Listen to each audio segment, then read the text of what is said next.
नमस्कार, मी सूरज भवारी आणि धन्यवाद अकोले टाइम्सचे की मला हा प्लॅटफॉर्म उपलब्ध करून दिला. तर तुमचं शिक्षण कुठं झालं? माझं शिक्षण झेडपी गावामध्ये झालं, वारंगुशी गावामध्ये, आणि माध्यमिक इंदिरा गांधी माध्यमिक विद्यालय वारंगुशी इथे झालं. आणि त्याच्यावरती उच्च शिक्षण जे आहे म्हणजे 13वीपासून तर 15वीपर्यंत तर इथे झालं, राजूर येथे. खरं तर तुम्ही अकोले तालुक्यातील आदिवासी दुर्गम भागातील वारंगुशी गावामध्ये राहतात. आणि हा व्यवसाय करण्याची कशी कल्पना तुम्हाला सुचली? ॲक्च्युली तसं माझा प्रवास आहे ना, हा 20 वर्षाचा कालावधी आहे. आणि 20 वर्षामध्ये मी अनेक छोटे मोठे उद्योग करत गेलो. आणि तसं घरचं तर काय बॅकग्राऊंड माझं काही नव्हतं की घरचे कोणी व्यवसाय करतात किंवा माझे वडील किंवा आई असं फॅमिली बॅकग्राऊंड वगैरे माझं काही नाही आहे, किंवा इवन दोस्तसुद्धा कोणी नव्हते. तर मी सुरुवात अशी म्हणजे 2005पासून एक किराणा स्टोअर ओपन केलं की तिथून आपल्याला 4 पैसे मिळतील. आणि म्हणजे इतर लोकांची दुकानं मी बघत होतो की चला 4 पैसे ते कमवतात, आपण पण कमवू शकतो. कॉलेज करता आपण ते पण करत होतो. आणि त्याच्यानंतर किराणा दुकानाचं झालं. त्याच्यानंतर परत एक मला BMCमध्ये मला नोकरी पण लागली. तर नोकरी करता मला म्हणजे बिझनेसची पहिल्यापासून आवड होती. तर बिझनेस हा माझा छंद किंवा मला एक इच्छा होती का काहीतरी करून दाखवायचं, काहीतरी आपण नाव कमवायचं. ह्या अनुषंगाने मी बिझनेसच्याच पाठी राहिलो की मला बिझनेसच करायचे. त्यासोबत नोकरी पण केली. जवळजवळ आता नोकरी मी 15 वर्ष नोकरी करतो आहे, पण त्यासोबत बिझनेस पण चालू आहे माझा.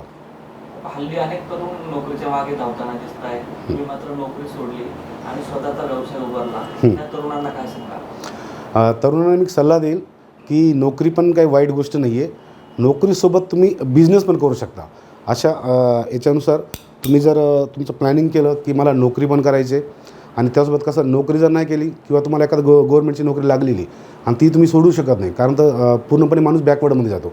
तर तिकडनं जी अर्निंग येते त्या अर्निंगसोबत थोडंसं इन्व्हेस्टमेंट बिझनेसमध्ये करावी. माझं असं मत आहे की बिझनेसमध्ये करावी. आणि बिझनेसमधून जो पैसा येईल तो परत दुसऱ्या बिझनेसमध्ये किंवा त्याच बिझनेसमध्ये त्याला ग्रोथ करण्यासाठी तो लावावा. खरं तर तुमचं संपूर्ण राज्यामध्ये काम चालतं लिफ्ट दुरुस्तीचं. त्या कंपनीचं नाव काय आहे ते पण एकदा प्रेक्षकांना सांगा. हां, तर माझ्या कंपनीचं नाव आहे जिक्सम एलिव्हेटर प्रायव्हेट लिमिटेड. आपण लिफ्ट इन्स्टॉलेशन, मॉडिफिकेशन आणि ह्याचं AMC करतो आपण. म्हणजे वर्षाची AMC असते, AMC देतो आपण, प्रोव्हाइड करतो. आणि खूप लो मार्जिनमध्ये, लो कॉस्टमध्ये आपण AMC प्रोव्हाइड करतो. जे म्हणजे जर अदर ब्रँड पकडले तर जवळजवळ 50% कंपॅरिझन आपल्या कंपनीसोबत केलं तरी हरकत नाही. तर आपण जी इन्स्टॉलेशनची जी आपली प्रोसेस आहे ते आपण लो मार्जिनमध्ये हाय क्वालिटी मटेरियल आपण यूज करतो. मार्केटमध्ये अनेक लिफ्टच्या कंपन्या आहेत, त्यामध्ये तुम्ही कसं स्पर्धा केली? शिवाय दर्जेदार लिफ्ट द्यायची आहे. आम्ही अनेक अशा घटना पडतो की 5व्या मजल्यावरून लिफ्ट खाली आली, अनेक दगावली. या सर्व गोष्टी तुम्ही कसं हँडल करता? आपली जी कंपनी आहे ती ISO सर्टिफाईड कंपनी आहे. त्याच्यामुळं आपल्याला जी काही गोष्ट आपल्याला करायची ती एकदम स्टँडर्ड लेवलनेच करायची असते आपल्याला, जेणेकरून पुढं भविष्यात होणारा जो धोका आहे. ॲक्च्युली तसं 99% लिफ्ट कधी खाली गिरत नाही, कारण पडत नाही, कारण त्याला तसं सिस्टम आपण इनिमेट करतो. म्हणजे अनेक सिस्टम असतात, ब्रेक सिस्टम असतात, सेन्सर्स असतात, त्याच्यामुळे लिफ्ट डायरेक्ट खाली कधी पडत नाही. आणि जर बाय चान्स एखाद्या सोसायटीने म्हणजे सोसायटीला जर हँडवर लिफ्ट आपण केली तर तिथे जर त्यांनी मेंटेनन्स वगैरे जर त्याचं प्रॉपर केलं नाही, समजा वायर रोप असेल किंवा गाईड रेल असेल, इतर ऑइलिंग असेल, ह्या जर प्रॉपर गोष्टी आपण जर केल्या नाही किंवा सोसायटी मेंटेन केल्या नाही तर काही घटना अशा होऊ शकतात. पण 99% असं कधी झालेलं नाही आहे. अकोल्यात 8 दिवसापूर्वी एक घटना घडली. आमचे मित्र आहेत शेख नावाचे, ते लिफ्टमध्ये चाललेले होते. 5 मुलं होते. अक्षरशः 5व्या मजल्यावरून लिफ्ट खाली आली. आज ते ॲडमिट आहेत. 2 ठिकाणी फ्रॅक्चर झालं. अशा घटना का होत असतील मग? आता त्या लिफ्टचं एज आणि त्या लिफ्ट ज्या कंपनी इन्स्टॉल केली तिची AMC रिन्यू झाली की नाही आहे, तिचं सर्टिफिकेट, त्याला जी PWD सर्टिफिकेट भेटतं आपल्या लिफ्टचं, तर त्यांनी प्रोव्हाइड केलं की नाही, तिचं इन्स्पेक्शन प्रत्येक महिन्याला होते की नाही हे प्रॉपर चेक करणं त्या कंपनीचं काम असतं. त्या कंपनी जर प्रॉपर जर चेक केलं असेल तर वायर रोप किती घसलेलं आहे, मग आता कधी हा चेंज करावा लागेल, त्याने जर एक रिपोर्ट कार्ड जर त्या कंपनीला दिला आणि त्या कंपनीने प्रॉपर जर ते इन्स्टॉलेशन वगैरे वापस जे मटेरियल जे असतं ते जर आपण परत रिप्लेस जर केलं तर अशी दुर्घटना परत म्हणजे होत नाही कधी. व्यवसायामध्ये मराठा माणूस दिसत नाही, इतर राज्यातील परप्रांतीय लोक दिसतात. आपल्याकडे म्हणतात मारवाडी म्हणजे हे लोक फार आहेत, पण कुठेतरी तुम्ही याला अपवाद ठरत आहात. कसा राहिला हा प्रवास? इतक्या लोकांमध्ये स्पर्धा करावी लागली, हां, कसं केलं ॲडजस्ट? खूप रोमांचक म्हणजे असे म्हणजे माझा प्रवास आहे जो मी म्हणजे स्ट्रगल म्हणजे मला कधी कधी माझ्या खिशात 50 रुपये राहत नव्हते, पण जेव्हा जेव्हा माझ्याकडे पैसे यायचे तेव्हा ते पैसे मी माझ्या बिझनेसमध्ये हे केले. मग समजा जसं का आपल्याला एक कंपनीचा लोगो बनवायचा आहे, त्याच्यासाठी पैसे इन्व्हेस्ट केले. त्याच्यानंतर कंपनीचा लोगो बनला तर मग त्याला आपण कोणी कुठल्या कंपनीने चोरू नये किंवा कोणी घेऊ नये म्हणून आपण त्याला ट्रेडमार्क केलं. आणि कंपनीचे जे सर्टिफिकेट्स असतात, लायसन्स असतात, त्याला खूप लाखो रुपये लागतात. तर अशा पद्धतीने आपण जे पैसे आले ते पैसे आपण ते कंपनीमध्येच इन्व्हेस्ट करत गेलो. त्याच्यामुळं आपलं जी ग्रोथ आहे ना ती एवढी फास्ट लवकर झाली नाही. पण आता जवळपास आपल्या ह्या कंपनीला 2 वर्ष झालेले आहेत. 2 वर्षामध्ये आपण आता आपले 20 एम्प्लॉय आहेत. त्याच्यानंतर आणि 2 ऑफिसेस आपण ह्या लिफ्ट कंपनीमध्ये आपण तयार केलेले आहेत आतापर्यंत. हा व्यवसाय कधी सुरू झाला?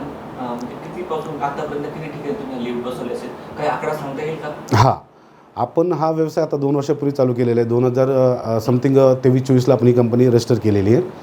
आणि त्याच्यानंतर आपण 2 ते 3 महिने मला काय काम भेटलं नाही, पण मी कधीही खचलो नाही, नाराज झालो नाही किंवा थकलो नाही किंवा इव्हन मी हारसुद्धा मानली नाही.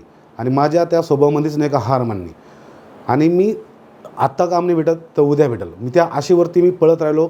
आणि एकीक जॉब पण सांभाळायचा, फॅमिली पण सांभाळायची, गावाला आईवडील पण सांभाळायचं, हे सर्वांना सांभाळून मी व्यवसायामध्ये टिकून राहिलो. आणि मला 2 ते 3 महिन्यामध्ये एकदम रात्रंदिवस मी असं मार्केटिंग माझ्या स्वतःच्या सोशल मीडिया असेल किंवा पैसे नसताना आपण कशी मार्केटिंग करायची याच्यावर मी यूट्यूब, ChatGPT ह्याच्यावर मी रिसर्च करून आणि तो मी तिथे मार्केटिंग करून मला 2 टावरचे मला काम मिळाले. त्याच्यानंतर असे आत्तापर्यंत माझे 15 लिफ्ट मी इन्स्टॉल केलेले आहेत. सर, अनेक तरुण व्यवसायात येण्यासाठी प्रयत्न करत आहात, त्यांना काय तुम्ही सल्ला द्या, काय संदेश द्या? हां, तर मी सांगेल आता मित्रांना माझ्या आणि एक युवक असतील, उद्योजक असतील, त्यांना सांगू इच्छितो तर त्या टायमाला मी पण 2000 समथिंग 4-5ला मी माझ्या समोरून माझे मित्र जायचे गावातले की सूरज भवारी अशा नावाने मला हे बोलायचे तर क्रिकेट खेळायला चल. पण मला क्रिकेट खेळायची तर इच्छा तर व्हायची, पण मला जाता येत नव्हतं. का तर माझं दुकान जर मी सेटल डाऊन केलं तर माझे कस्टमर येतील, ते माझी वाट बघतील का म्हणजे दुकानदार कुठे गेले. त्याच्यामुळे मला ते बंद करता नाही आलं माझं सेटर. आणि माझ्या ज्या स्वप्न होतं, माझ्या ज्या इच्छा होत्या त्या मी तिथं दाबल्या गेल्या. आणि मी म्हटलं का नाही, मला धंदा करायचा तर मला प्रॉपर धंदाच करणं आहे. मी आता हे जे माझे मित्र खेळायला जातात ते मी नंतरसुद्धा हे करू शकतो, पण ते वय निघून गेलं त्या टायमाचं. आणि मला खेळ काय खेळतात म्हणजे क्रिकेट वगैरे काय मला खेळता आले नाही. असं एक किराणा स्टोअर पासून टेक्निकल हां, पर्यंत पोहोचताना कसा त्रास झाला? त्रास तर खूप झाला. आणि इव्हन काही मला मित्र असे पण भेटले का त्यांनी मला सपोर्ट केला. मी तर नाव त्यांना म्हणजे त्यांचं नाव सुचवतो, मी तुम्हाला सांगू इच्छितो की एक माझे श्रीकांत पवार आहेत, वारंगुशीचे मित्र आहेत ते. आणि माझे घरचे संबंध त्यांच्याशी खूप चांगले आहेत. अनेक आहेत गोपाळ कडाळे.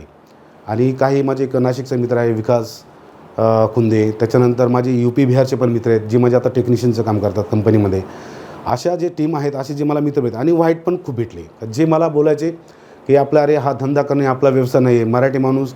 आणि खरं पाहिलं मराठी माणूस हा फक्त 3 महिने ते 4 महिन्यापर्यंत तो जास्त तग धरून बसतो की आता मला नाही पैसे आले म्हणजे त्याचं कसं आहे, आज मी भांडवल टाकलं 4-5 हजारचं तर उद्या त्याला लगेच इन्कम पाहिजे.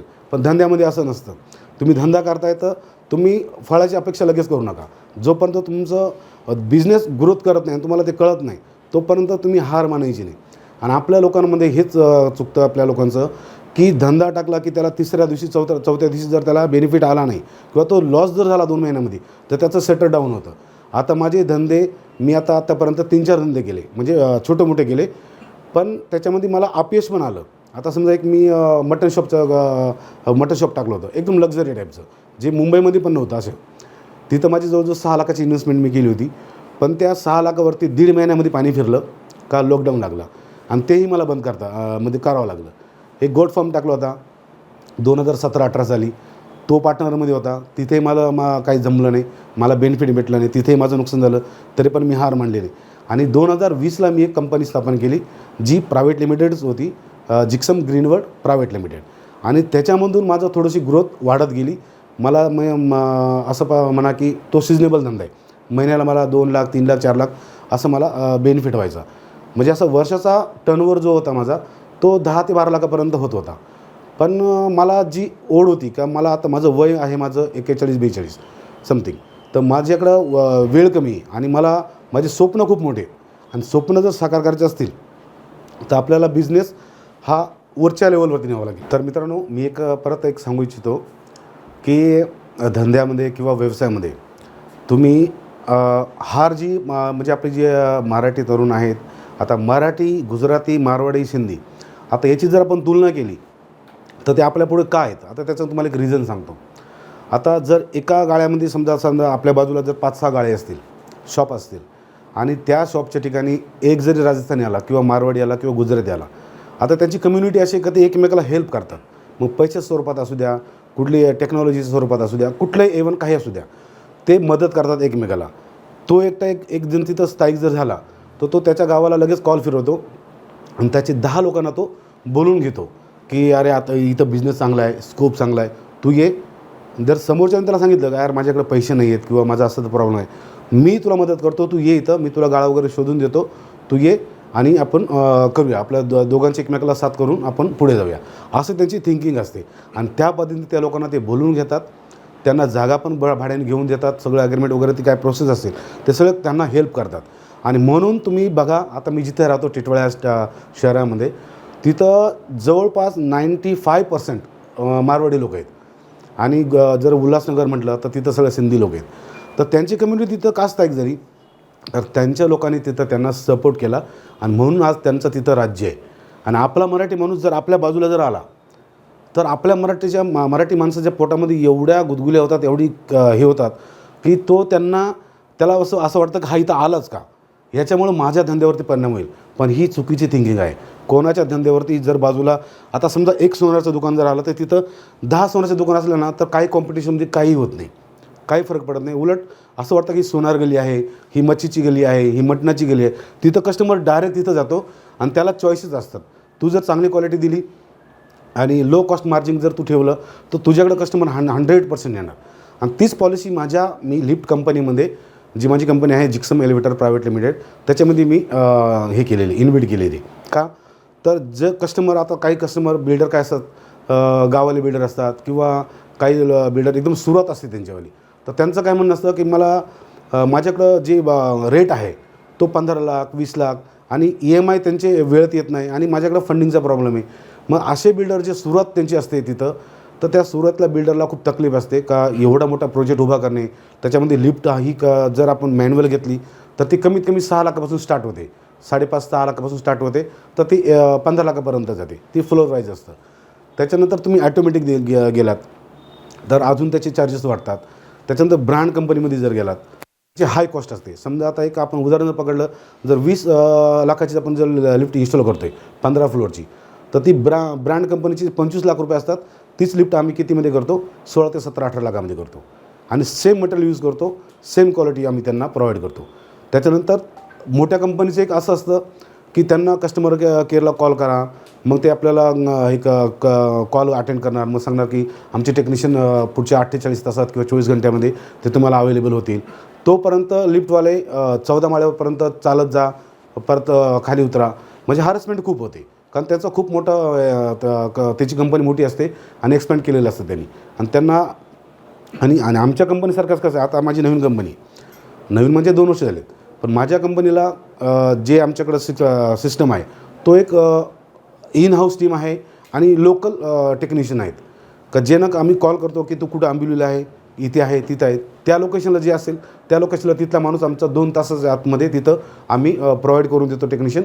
आणि जो काय प्रॉब्लेम असेल लिफ्टचा, कधी ब्रेकडाऊन झाले तर तिथं आपण त्याचं सोल्युशन तुरंत त्यांना देतो. आणि प्रत्येक महिन्याला आमची जी खासियत आहे, प्रत्येक महिन्याला आम्ही 1 महिन्यातून तिथं इन्स्पेक्शन केलं जातं. भले ती लिफ्ट वर्किंगमध्ये चांगल्या वर्किंगमध्ये असली तरी पण आम्ही तिला व्हेरीफाय करतो आणि इन्स्पेक्शन करतो की ही लिफ्ट किती कंडिशनमध्ये कशा प्रकारे चालू आहे, हिला आता काय करायची गरज आहे. अशा प्रकारे आमचं काम चालतं. खरं तर गावाकडे तुम्ही गेले, आज एक उद्योजक म्हणून मुंबईवरून गावाकडे येताना काय भावना असतात? भावना कशा असतात माहिती आहे का, आता गावावरून माणूस जर गेला ना तर पहिले त्याचे 2-4 वर्ष तर त्याला तिथं सेटल होण्यामध्ये जातात. जसं आता मी 2009ला गेलो मुंबईला. 9ला गेलो, जॉब केलं. मी 2012पर्यंत तसा माझा व्यवसायाचा अनुभव होता, पण तो छोटा अनुभव होता, जो किराणाचा होता. तो काय म्हणजे किराणामध्ये कसे 4 पैसा आठाने एक रुपयाचा तो धंदा होता प्रत्येक याच्या प्रॉडक्ट मागे.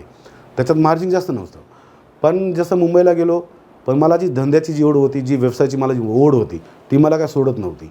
त्याच्यानंतर मी विचार केला की नाही आपल्याला काहीतरी करावं लागेल. आणि त्या टायमाला टुरिस्ट व्यवसाय हा चांगला जोमामध्ये चालत होता. मग मी 2012 साली मी टुरिस्ट व्यवसायाकडे वळालो आणि एक टी परमिट गाडी घेतली. टी परमिट गाडी घेतली, त्याच्यामध्ये मी जवळपास 2016पर्यंत मी त्या गाडीचा व्यवसाय चालू केला, सुरू होता. पण आपल्याला त्याच्यातलं काही नॉलेज नव्हतं. मी ड्रायव्हर नव्हतो, गाडी चालवायचो. पण मला ते म्हणजे त्याच्यातलं माहीत नव्हतं का कुठल्या लोकेशनला कसं जायचं काय. तर तिथं थोडासा क्रिटिकल प्रॉब्लेम यायचा. त्याच्यानंतर जॉब पण सांभाळायचा होता, कारण तर नवीन जॉब होता. त्यामुळं झालं असं की ड्रायव्हर लोक एवढे शहाणे असतात, एवढे हुशार असतात, म्हणजे त्यांचा माइंडसेटच खूप वेगळा असतो. आणि त्याच्यामध्ये ते एकदम काय म्हणतात बिल गेट्स म्हणजे असं एकदम म्हणजे शार्प दिमाग असं नाही झाला. तर त्या लोकांनी मला म्हणजे आज टायर फुटला, बरेच जरी टायरने काही झालं तरी तो 1 पंक्चरचे 10 पंक्चर सांगणार. पोलिसवाल्यांनी पकडलं नाही तर ते पोलिसवाल्याचं कारण सांगून माझ्याकडनं चार्जेस काढून घ्यायचे. म्हणजे जे मला मार्जिन भेटायचं होतं त्याला मला द्यावा लागायचा. त्याच्यामुळे 2016 साली मी ती गाडी विकून टाकली आणि माझा धंदा परत तो पण एक बंद झाला. त्याच्यानंतर परत 2 वर्ष मी वेट केला, पण परत धंद्याची ओढ काय माझी संपत नव्हती. आणि त्याच्यानंतर मी परत 2017ला आणि 18ला तर माझे 2 मी गोट फार्म टाकले.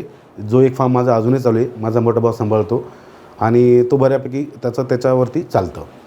तर अशा प्रकारे म्हणजे माणसाने कसं आहे, जर आपल्याला धंदा करायचा किंवा व्यवसाय करायचे तर तो अल्पशा बुद्धीने नाही करायला पाहिजे, दटून राहायला पाहिजे, टिकून राहायला पाहिजे. यश हे हमखास भेटतं, 100% माझी गॅरंटी. मित्रांनो, आता या गोष्टीमध्ये आता जो मी व्यवसाय आता 20 वर्षापर्यंत मी टिकून राहिलो आहे, आता मला याच्यामध्ये खूप सारे प्रॉब्लेम पण आले.